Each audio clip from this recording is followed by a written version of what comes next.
My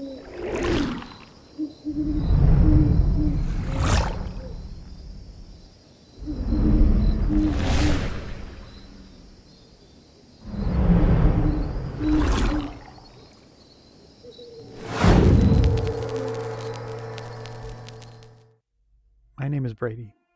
In 2024, I bought a 2023 Ford Transit 250 extended high roof with all-wheel drive and decided to build a home in it.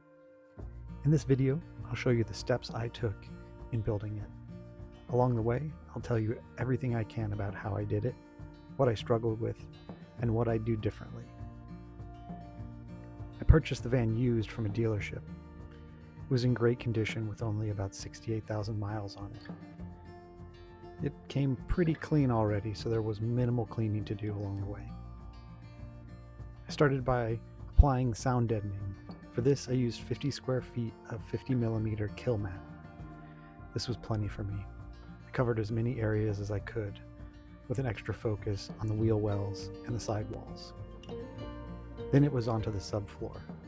I cleaned and painted the floors anywhere where there were chips to avoid any potential rust. I made a few big decisions up front, as you do with projects like this.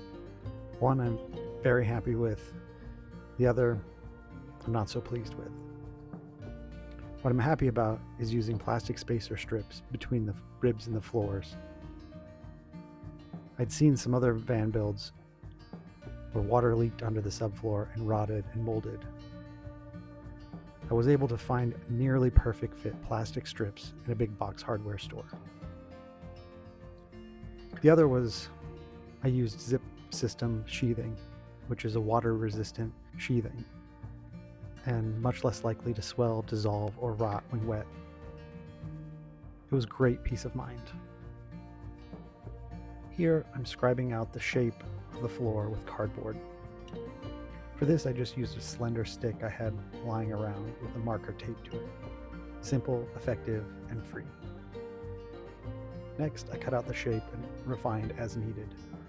It's important to remember as you're working through that not everything has to be exactly perfect. I used some additional cardboard to do the rest of the floor and tape them all together. This serves as my template to begin cutting out the high-density insulated sheathing, as well as the ZipSystem sheathing.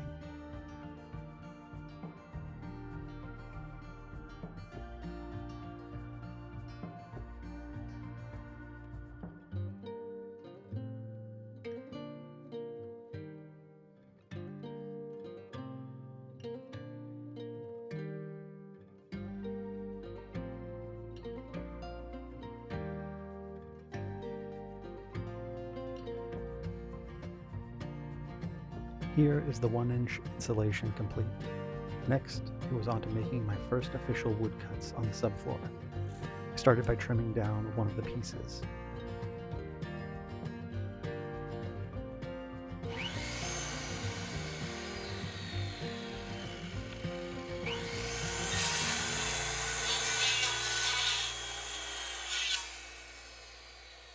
Well, I started and then had to stop to drop the blade of my circular saw so it would cut through the whole board.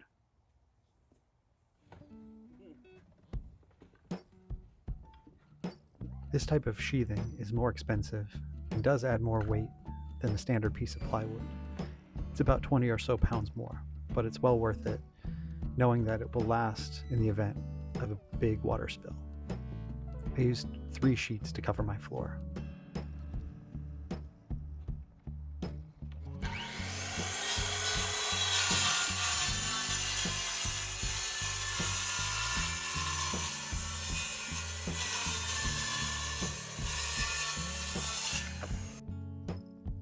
Once I had all the pieces cut, I laid them out in a predetermined pattern, put the template on top, and traced out the shape for each board.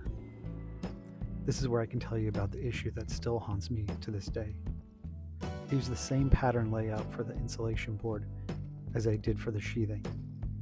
It's not a huge deal or dangerous, but it caused a creak sound in my floors to this day that I don't love, but it adds character. To cut the curves in the sheathing, I used a jigsaw. In other builds, I've seen people put a wooden grid of 1x1s or 2x2s on the floor and then fill the space with insulation boards. It would likely result in less squeaky floors, but in reality, creaks and squeaks happen to most hardwood floors. Here's the complete subfloor in and ready for more projects. Oh, and I drilled a hole to access my spare tire release. I used marine grade construction adhesive to glue it all together and weighed it down as best as I could.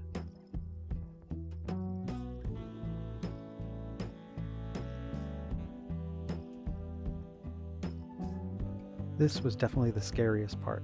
It was the no-go back part. I spent a good long while checking and rechecking the placement and size of the hole. I drilled the hole in the exact center of the template and taped it to the ceiling so that I could place and trace it on the roof. I taped around the perimeter of the hole so that my jigsaw wouldn't chip or scratch the paint. Then I drilled holes as starting points for the jigsaw blade and finished by filing down the sharp edges. For my AC heating unit, I went with an inexpensive unit from overseas. I will say that so far I'm very pleased with it. Installing it was fairly straightforward. I followed the directions and my intuition, since the directions were minimal and translated from Chinese. The unit came with a variety of gaskets, depending upon your application. I used as many gaskets as I could to ensure proper seal. I also used die-core lap sealing. I highly recommend. Then it was on to fastening the unit underneath, which was more challenging later on in the build when I was finishing everything.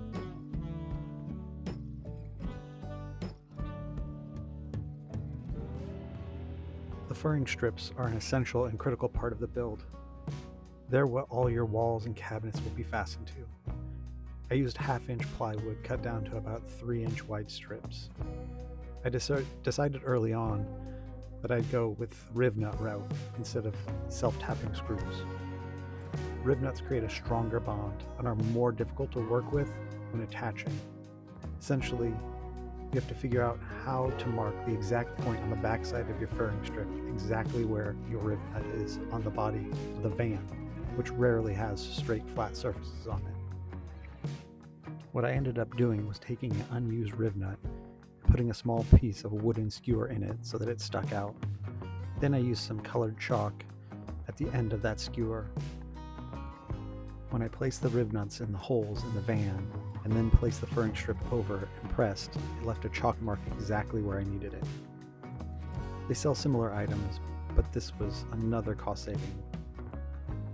I tried not to buy any tools that I figured I'd never use again. However, I did buy the rivnut tool since it's critical to the task. I was fortunate that there were already a good amount of rivnuts built into the van that I was able to utilize.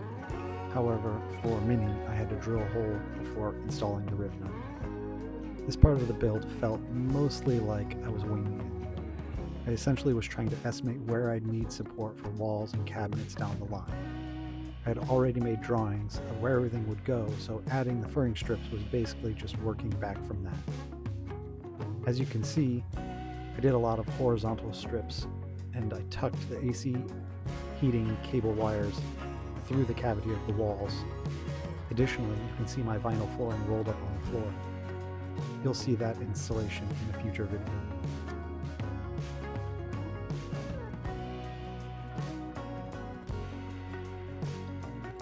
That's episode 1. Subfloor, furring strips, and AC heat installed. If you enjoyed this or found it helpful, please let me know by commenting or liking. Please hit that subscribe. There's a lot more to this build, and you won't want to miss it.